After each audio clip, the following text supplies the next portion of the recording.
Welcome back, everybody. This is Classic Homesteading Practices, and today we're going to talk about goats. And I'm going to start out by saying I really love goats. And the reason for it is because they are a very loving and smart character of an animal. And they also give you milk. So if you really want an animal that is like a dog that also gives you milk, then definitely look into having goats. And for any of you who have decided to click on this and listen to the rantings of a crazy goat lady, I would like to let you know that if you want to become one too, or a crazy goat man, there is an entire community all over the United States and truly all over the world that will accept you with open arms. And that is because, for some strange reason, I think, again, it's because goats are so sweet and a lot like dogs in that sense. It is such a humongous community. And, again, people really love goats. It's kind of scary how much people like goats. But on the aspect of a more classical look at goats, at a more homestead and for a subsistence look at goats, let's more talk about what they are made for, and that is food. They are a lovely dual animal that can make lots of kids in a short amount of time when it comes to animals, and also are a really great source of dairy. So, let's go ahead and start talking about goats. And again, they are really loving and sweet animals. They are great for dairy and as a dairy supplement because they do not make lactose, which is what we will get into later. And they're very small in what they need compared to a cow or any other dairy animal, like a camel. So, let's go ahead and start by talking about infrastructure. So, what do they need in order to live on your homestead? Well, it's actually pretty simple. They need 500 square feet for in and outdoor living. But here's the catch. That's for 2 goats of a normal breed size. And if you wanted to go and do dwarf or pygmy goats, that goes down to 300 square feet for 2 goats. And the reason why I say 2 goats instead of 1 is because goats are a herd animal and they need to have a buddy. You need to make sure to have a pair of goats because it is very unhealthy for the animal and they will not do well and they will become a pocket goat if you decide to only have 1. So, when you are getting goats, remember to do a herd system for them because they are herd animals. So, make sure to have a shed that is at least 100 square feet per goat. So, 200 square feet for 2 goats. Or 100 to 150 square feet for Nigerians. Make sure that they have a good exercise pen, is what we call them, or an outdoor area for them to graze on or have their hay around in. And also, again, just for them to play in, because unlike goats that are wild, they are domestic. They are more willing to play. They are more willing to go outside, and they need a way of exercising their bodies that they don't get unlike an animal out in the wild. So, make sure that you include the exercise area and make sure that the area is fenced off at least 5 feet tall. And the reason for this is because goats are notorious for jumping fences. And if they can't jump the fence, they will go underneath the fence. And if they can't go underneath the fence, they will try and walk up the fence. So, for any of you who are considering goats, realize that there's going to be a lot of patience and very sturdy building that you're going to have to do, and a lot of tall fencing that you're going to have to do in order to have these animals. And I think that's the really hard part about being a goat owner, is that there's a lot of times where you think you have a structure that is going to work out perfectly for you. And these animals, unlike chickens and any other kind of fowl, these animals are going to test it and they are going to wear it out, which is why a lot of people who do goat fencing tend to do an electric wiring around the rim or at the bottom. And it is a very successful way of making sure that your animals touch it once or twice and they never have to worry about them leaving the pen again, because they'll get the message. And no, it is not inhumane to have electric fencing. You have my blessing to do it. Just read the amperage and the volts on it. And if you are feeling insecure about it still, go ahead and get a meter that you can put on your fence, and it will tell you the amperage, it will tell you the volts, and it will tell you the necessary amount on the packaging, or you could go ahead and read it. We did 250, and I can tell you one thing. I have touched it on multiple occasions when we were building our fence and testing it out, and while it did not hurt, it was very shocking and unpleasant to deal with. So it did not hurt in the way that it was very painful. I never got welts. I never got burns. And that is because we did a safe and proper electric fencing that was on the top of our fences. And it was very necessary for us because we could not get a more secure fence that wouldn't bend under our circumstances. We had a 2-acre field that was down a hill into a bowl on the property that I was at the time.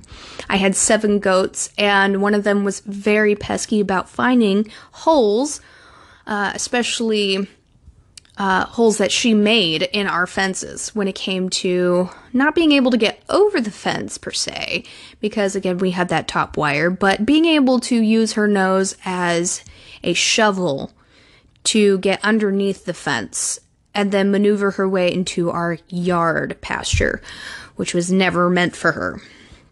So, when it comes to, again, making sure you have an exercise area, a pasture of any sort, make sure it's a very secure fence.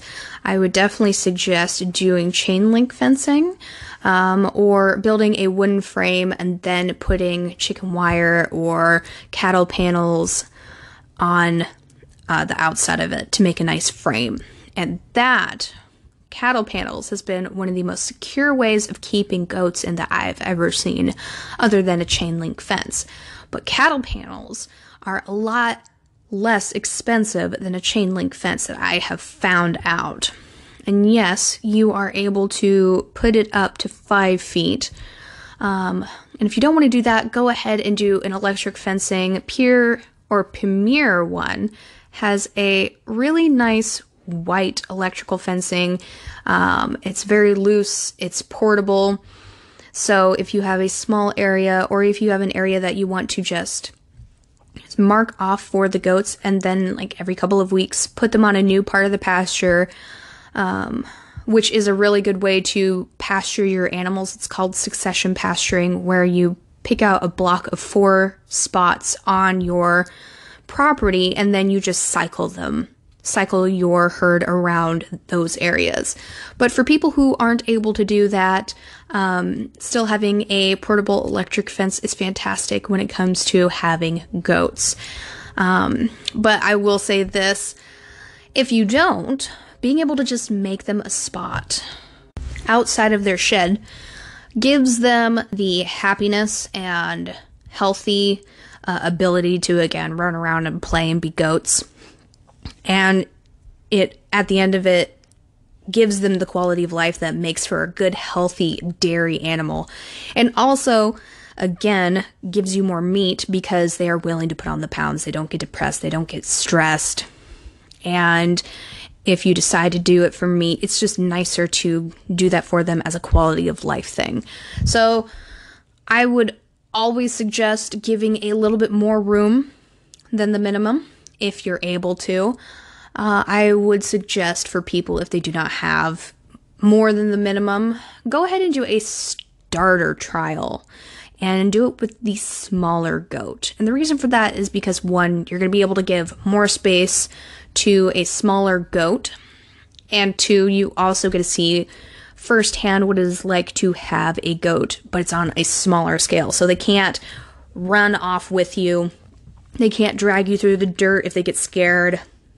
They're not going to hurt you in any way compared to a big goat. And that is a humongous risk that you can take if you decide to get a full adult goat as a first goat. And it's all wild and crazy. I've had a monster of an alpine goat drag me 6 feet when I was trying to gather it by the collar. And it reared up and decided it was going to run, and I was on a gravel road. Thankfully, I had a pair of coveralls on, or my back would have been very sore and bloody by the end of it. But on the other hand, going out of infrastructure for a second, if you get baby goats and you have them start off when they are young and you take care of them and you grow them yourself, they're more likely to love you and you spend the time with them. You are more likely to have a successful goat, and you will most likely not be hurt by this animal at all in its lifetime unless it gets severely scared by something. And it's usually not your fault at that time. Accidents will always happen. So just be prepared for that. These are large animals. They do get scared like us. Things do happen. But going back to infrastructure really quickly. We've talked about the shelter. We talked about the exercise pen. You also need to be able to have an area in the stall where you could put their feeder. And these guys, I would lovingly like to say throw their hay around, because they do eat hay. It is a brome or a teff or a Timothy hay. Most of it is brome, and I would definitely go ahead and ask your local feed store or around your town at a farmer and see if they have brome hay. And a person worth their salt when it comes to haying and cutting grass is going to know what you're talking about. And the reason why I suggest brome is because most goats like brome. They like Timothy hay. And yes, goats are picky when it comes to hay. They will choose the hay that is best for them because it is the hay that they have, or the thickness of the grass matters when they're eating it. It is the grass that they are most likely to choose because it is eaten and digested best in there. But we will talk more about that in the food category of goats. So make sure to have a feeder. And a hay feeder can be made in many different routes. There are metal ones, there are wooden ones. There are people who have made plastic bags out of it. You can do mesh netting where the hay is hung up on the side of a stall and it comes out when the goat grabs it. And the biggest reason why there are so many different kinds of feeders is because, again, goats like to throw around their food. Their hay, at least, not their pellets. They love eating their pellets. Now, grass pellets are different than hay. Also, giving goats treats. We do not give goats a lot of treats because it can mess with their stomachs.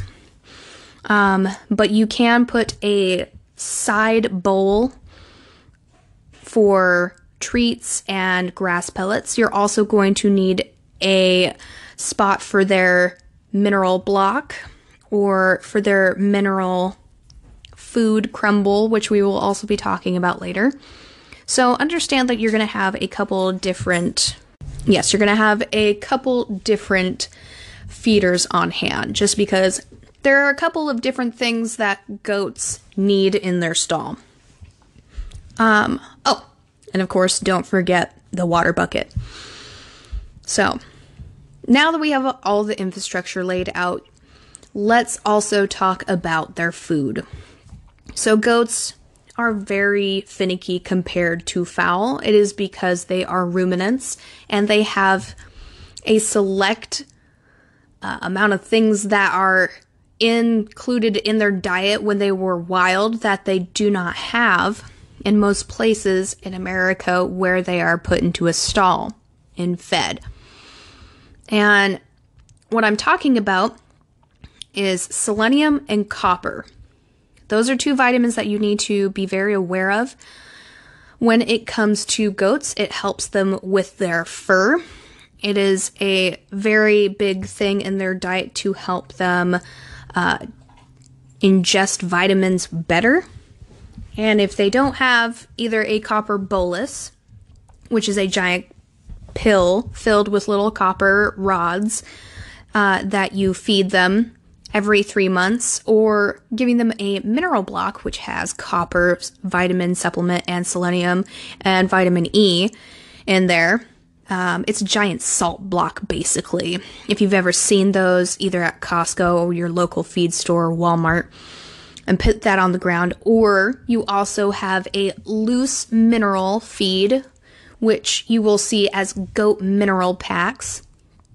And you would shovel out these little orange pellet things and put them in one of your containers that you have in the goat stall, and you would let them just feed off of that freely. It's called free feeding.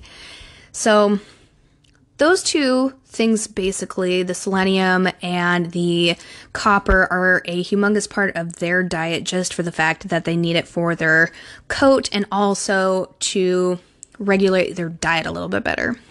Another big thing that we need to think about is goats are ruminants. They have 3 stomachs. And because of this, and because of their diet, which is mostly hay, grasses, plants, vegetables, they're going to have a lot of, oh goodness, what is the correct term for this? Basically, they're going to be sampling a lot of different things, but their main diet is going to be hay, which is why I talked to you about teff, timothy, and brome hay. I should probably tell you, I'm in Alaska. So up in Alaska, we feed our goats mostly brome, and we get it from a local distributor or a local farmer.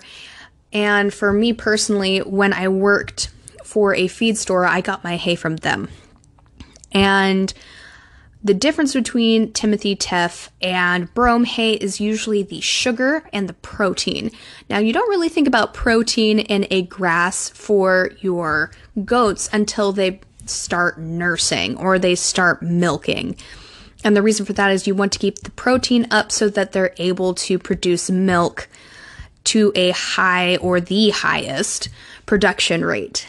So we'll talk about alfalfa and protein for milking when we get to dairy milking. But for now, just remember, brome, timothy, and teff are the grasses that you can feed them that are probably going to be in your local area easily. There are other grasses. Definitely check and see what you have in your area, and just make sure that those are the right grasses for your goat. Big thing is, as well, a lot of people think that goats eat everything. They do not, but there are some dumb goats that do eat poisonous plants. So when you decide to make your paddock and you're giving all of this lovely food and plants to give to your animal, just make sure you know if there's any poisonous things in there, like nightshade plants, peppers, tomatoes, potatoes, not the actual fruit itself, but the plants. Make sure that those aren't in there with your animals. Make sure that there isn't any just bad things that can go in there. But on the other hand, goats will definitely eat up sticking nettle, devil's club, anything that you think is going to hurt you. Those goats are actually going to eat it. So, fun thing about goats, they, with their stomachs, their ruminants, and their teeth, can chomp through almost anything and they will be fine. They will digest it pretty easily. The crazy stories about them eating cans and license plates and stuff, yes, some goats actually did that. I had a goat that ate a string off the straw bale, which is a very important thing to also talk about. You are going to have this string or this twine on your hay bales. Make sure to cut that off and take it off of your hay bale every single time, because a goat will chomp through it. They will think that it's a piece of grass and they will choke themselves. I almost had a baby goat, die because they ate one of those right in front of me. And thankfully we were able to take it out of its mouth before anything bad happened, but she threw up pretty badly from that. So, let's see. We've talked about grass, we've talked about supplements, feed. So, snacks for goats. I personally love doing fruits and vegetables for snacks instead of doing grain, because when I first started off, I thought grain was a wonderful treat and also a supplement in a goat's diet. It actually can mess with their rumen and give them the poops. And what I mean by that is goats have nice little rabbit-looking pellet poops. When you introduce a lot of grain in their diet or anything that messes with their rumen bacteria, it can cause them to have diarrhea. And you, as the goat owner, is going to have to wash off the backside of the goat after they have a diarrhea episode. And you also need to make sure that they don't accidentally dehydrate themselves and can die from this. I never had that happen to me, but I have heard of other people getting their goat's head out of the grain bag and then be on a diarrhea spree for 3 days. So, putting grain in their diet as a snack, like a handful a day, is actually very lovely. They will love you for it, and it is a snack that they will always want more of. But here's the thing. If your goats are able to get out, or you have a bag or a trash can or something filled with grain, they are smart enough that they will knock it over. They will open the lid, or they will try and just use their teeth to get it in there. So have a lock system of some sort or a screw-on cap. If you don't believe me, you're going to have a hard time when you actually have it happen to yourself. So please make sure that you secure that snacking grain very, very well. They will also get into any kind of feed. So if an animal escapes and you have chickens, turkeys, cattle, any kind of pellets for them, they will go for that because, again, that's something that they love. They can smell the sugar, the molasses in it. They can smell different kinds of feed. And I had a doe that just decided she was going to go for it, and she ate over 10 pounds of chicken feed in one sitting one time when I got there. I was very upset. She was very upset the next day when she had diarrhea all over herself, and we had to worry about her for a minute there. But she cleared up. She tried to do it again, and that's when we learned to just put a screw lid on everything. A big screw container for everything. It made my life so much easier when I had goats. All right. Now that we have talked about snacks, supplements, and grass, that should take care of everything when it comes to feeding, except for alfalfa pellets. And we'll talk about that now while we get into milking your dairy goat. I am going to stop here after a little while, or at least do a speed run, because we are getting at the 25-minute mark, and I want to stop this about 30 minutes in. So we'll just talk about milking, and we'll talk about kids.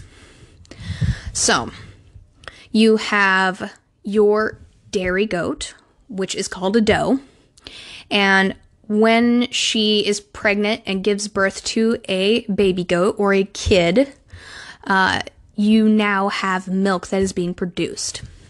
And what you do when you're trying to get this milk, you put a goat on a stanchion, which is an elevated stand where the goat puts its head through this Oh, goodness. For a good visual, it's two boards that you put the head through, and then you have one board that goes on top, and on the other side, there is a little snacking area with a bowl that you put pellets or snacks in, so your goat is preoccupied with eating while you get the milk. You have yourself a stool on the side, and you have a bowl. You have the cleaning materials that you do to clean off the udder and the teats, which are the nipples of your animal. And then you go ahead and you start milking. But the thing is you do a couple of squirts to clean out the udder because there's dirt and bacteria on there, and then you start the milking process. After you're done milking her, and there have been many attempts to get the feet in the milking bowl because goats do not like when people milk them. You have now acquired the milk, and it's time to put her back. Okay, perfect. You've managed to milk your goat for the first time. You put her back in the pen. Everything goes great. But what the heck are you going to do with this milk? Well, first, you're going to take the milk indoors, and you're going to cool it down as quickly as possible. And usually people do what's called an ice bath. Some people have an extra bucket outside that they immediately put the bowl of milk or the bucket or container milk that they just acquired it from in there, so it starts cooling down as quickly as possible. And then they can turn it into other processed things like butter, yogurt, ice cream, kefir, and so on and so forth. What limits your ability to change the milk into anything else is just your knowledge. And the other thing about it is that goat's milk is lactose free. So if anybody has an intolerance in your family, which is one of the reasons why a lot of people go to goat's milk these days, they are able to drink it, which is very, very nice, considering even though you can't have cow's milk anymore, there's a lot of people who really like milk. So, what is the thing that you need to think about when you have your goat on the stanchion? Again, you need to acquire this milk. We've talked about the scenario of being able to get the girl on the stanchion and the snacks. Well, what are those snacks? Those snacks are alfalfa pellets, which goats love because apparently they are the tastiest things ever. I've never tried them myself, but we use them because they are high in protein for goats. They are about 15% protein, which is what you want for a pellet for your dairy goat in order to keep their milk high in production as possible. And with goats, they do drop off in production after the goat or the kid has weaned off of the mother. So, about 3 to 6 months. And by supplementing with alfalfa pellets, you're able to keep the production higher as much as possible. The other thing that you do is give them a dairy goat pellet, which again, that higher protein will help them with their milk production. Now, the other thing that you're going to need to think about, again, is that cleaning and antiseptic that I was talking about when you're cleaning off the udder. Always make sure that your cleaning supplies is warm. Putting a cold hand on an udder is not kind to your goat. I always did soapy water, and then I had a spray bottle of a lavender mix, which is an antiseptic, or tea tree oil in water. I always did 10 drops to a liter of spray, and this is just, again, it's to keep the bacteria off the udder, and it also helps doing this before and after, so there's no dirt, bacteria, anything that is growing on the udder is not in the milk once you start spraying it. So you have done the soap and water, you've done the spray, you've cleaned off the udder with a rag, you're going to start milking. You have a little cup on the side, and you do 2 to 4 squirts into this cup for each udder, and that clears out the udder. So any kind of bacteria that has been forming in the udder during the times that you have not been milking are out now, and now you can do fresh milk. Get a container. I prefer a mason jar with a small dairy goat, like a Nigerian or a pygmy, or with a Nubian, La Mancha, Alpine, and others go ahead and do a bucket. Make sure that the goat either has already done milking before, so she'll be nice on the stand, but if she's not nice on the stand, look at roping off her feet so they will not kick you, or you're just going to have to work with her kicking at you and slowly integrating her into being normal with your touch. Also, she's going to have a second letdown. So all the milk is being filtered through. You're doing a great job when it comes to milking her out dry. But like a baby goat, they nudge the mother to get milk to drop. And that is what you're going to do, kind of. You're going to squish the udder to make sure that all the milk has dropped down. And then you're going to milk her for a second time. And this usually takes about 20 minutes. And after all that is done, you're going to spray her and do a teat dip. There's actual udder teat dip that you will give them. It is an antiseptic again because the teat is open for a period of time. And you do not want them to be susceptible to any bacteria or fungus while the teat is open. This is how mastitis happens. And if you don't know what mastitis is, it is an inflammation of the teat itself. It's very painful and you cannot milk easily or at all, which is very uncomfortable for the goat when this happens. So just general health care when it comes to taking care of your dairy goat. All right. Now that you've done all of these steps, you've cleaned off your goat, she's back in the stall, taking care of your milk. Now what? Well, you're actually done. And that is most of the stuff that you need to know for the entrance of goats, except for meat. And I'll tell you this about meat. Look up boar goats. They are meaty beasts, and they're not made for dairy, they're made for meat. And if you have the stomach and the need for meat, do boar goats. They are very easy when it comes to taking care of them. They, again, are just as smart as other goats. But the thing is, you're going to need to be ready to dispatch them in a very humane way. A 22 or a 22-250 is a great way to do it out in the field. If you have a large parcel of land, or you're going to need to have a killing stall or a place and a means to do it another way. But guys, it's already 2 minutes past a half hour. I'm gonna stop here, give you all of this information so you can digest it and just think about it. If there's anything else that you want me to cover in this, I would love to hear your thoughts. Please give me a message. If you're on Spotify, there is a link to the Anchor podcast site where you can actually leave me messages on more that you want to know. Also, there is a way to email me, I believe, and there is a link to my website, which is also Classic Homesteading Practices, where I am starting to leave blog posts and resources and stuff. It's a very basic website right now, but I'm hoping to do more stuff for you guys, a supplemental learning, and also where you can comment and share and just do more things to help yourself with your learning experience and also mine, because even though I have all this information, it is never a bad thing to have more. I hope you enjoyed this as much as I did. All right, guys. Bye.